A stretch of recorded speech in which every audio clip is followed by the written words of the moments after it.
Casey Neistat was once the face of raw creativity on YouTube, with fast-paced editing and strong storytelling that made people love his content. But just a few days ago, I came across a Reddit post that referred to him as a sales bro. In this video, we're breaking down where Casey started and what he is doing today that has made some viewers who once loved his work so much to start to feel like he is now less of a creative filmmaker and more of a brand-focused sales bro.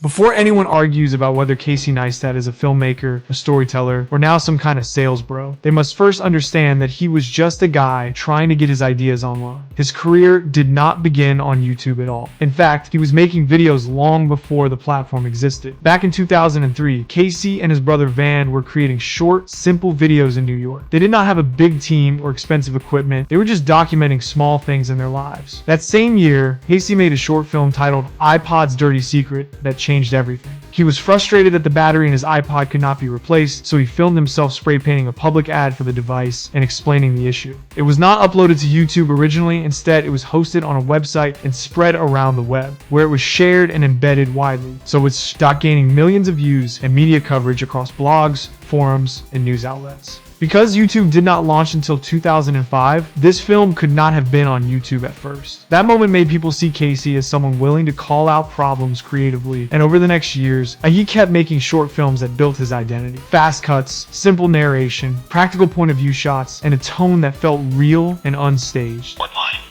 For additional support options, please consider visiting our website, www.apple.com/support. Please choose the following 4 options. For technical support, press 1. For quality assurance purposes, your call may be monitored or recorded. Thank you for calling Apple. My name's Ryan. May I have your first name, please? Casey? Alright, what seems to be the issue today? I have an iPod that I bought about 18 months ago, and the battery is dead on it. I was wondering what I should do. Oh, put the battery dead on the iPod? That's correct. The only way you... Charged for longer than an hour. Okay, is the battery, how long is it? How old is it? About 18 months old. 18 months, okay, it's past its year, which basically means for, there'll be a charge of $255 plus a mailing fee to send it to us to refurb it, to correct it. But at that price, you might as well go get a new one.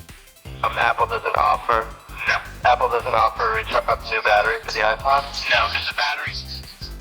In 2010, Casey finally opened his YouTube channel. His early uploads were small films, similar to what he had been doing since the early 2000s. One of the first videos he uploaded explained the New York subway emergency brake and why passengers often used it incorrectly. It was not clickbait, not a prank, and not exaggerated. It was simply Casey turning something ordinary into a clear, short story. The video did not explode instantly, but it showed viewers exactly who he was. People liked how simple and direct he felt. He was not trying to impress with equipment or effects, and viewers felt like he was talking with them, not at them. Across his early uploads, pattern formed, he was building trust through honesty, humor, and fast pacing. In a YouTube era full of skits and challenges, his style felt personal and different. The real shift came in 2015 when he posted his first daily vlog. This era, which many people now call Classic Casey, turned everyday life in New York. Meetings, runs, flights, mistakes, and problems into episodes that looked better than most television shows. The vlogs exploded, pushing hhis subscribers into the millions and influencing an entire generation of creators. During that daily vlog era, Casey was not known primarily for sponsorships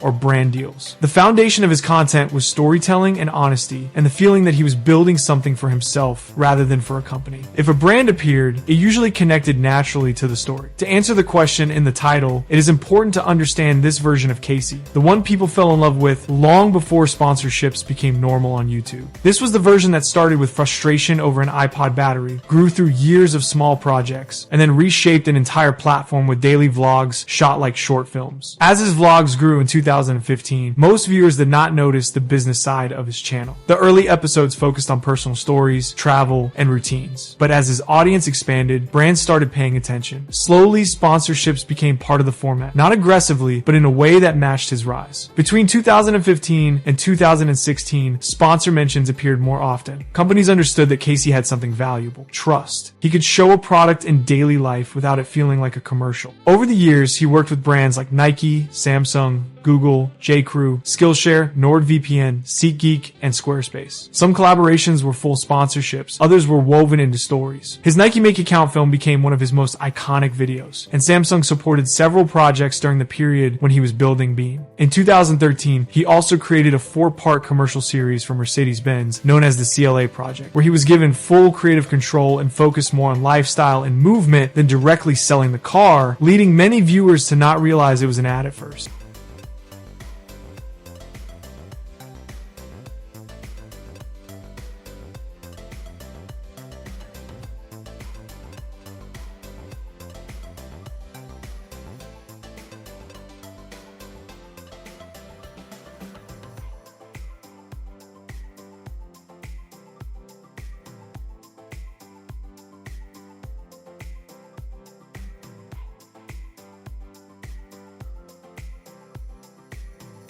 This is where opinions began to split. Some viewers enjoyed the higher production and larger projects, while others felt the channel was becoming more commercial. To them, Casey went from documenting daily life to occasionally promoting products and services they were not used to seeing in his earlier videos. This change did not happen overnight. It unfolded over years and reflected how YouTube itself changed, where sponsorships became the main way creators funded ideas, travel, equipment, and consistent uploads. Casey was part of that shift, not the creator of it. But because his identity as an everyday filmmaker was so strong, the change felt more noticeable to longtime viewers. So why do some people now call him a sales bro? Part of it comes from the tone of his recent videos, where he talks more about products, apps, and brands that support his projects. Another part comes from how audiences today are more sensitive to ads than they were years ago, often assuming creators have sold out when sponsorship appears more frequently. Still, even now, his videos follow the same structure he has used for years: quick pacing, personal storytelling, and focus on moments rather than products. He is also transparent about his business moves, including Beam selling to CNN for $25 million.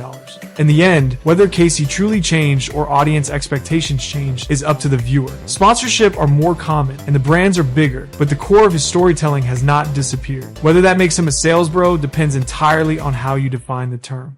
Thank you for watching, and if you liked the video, please subscribe for more.